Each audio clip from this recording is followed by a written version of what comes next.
UET Lahore کے سامنے مین GT road پر موجود یہ ہے مقبرہ بدھو۔ بدھو کون تھا اور اس مقبرہ کی کیا تاریخ ہے، یہ جاننے سے قبل ہمارے چینل کو سبسکرائب کر لیجئے اور بیل آئیکن کو دبا دیجئے تاکہ اس طرح کی ویڈیو بر وقت آپ کو ملتی رہے۔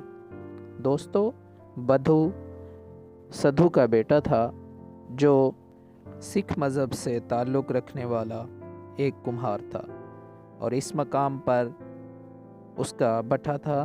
یہ مقام چونکہ شالامار باغ کے انتہائی قریب ہے اور یہاں سے شالامار باغ کے لیے اینٹیں حاصل کی گئی تھی، تو بادشاہ نے بدھو کی موت پر اس کا یہاں مقبرہ بنوایا تھا۔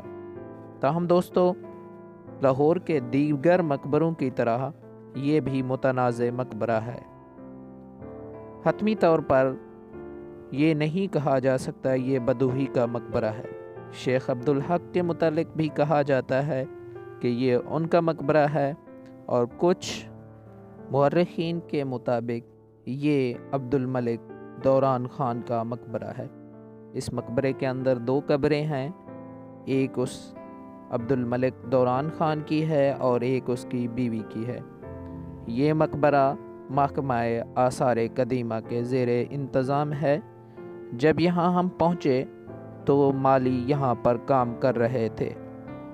1 کنال 4 مرلے پر محیط یہ مقبرہ اب انتہائی خستہ حالی کا شکار ہے۔ اس کی بلڈنگ میں صفائی کا کوئی انتظام نہیں اور مالیوں نے اپنا سامان رکھا ہوا ہے۔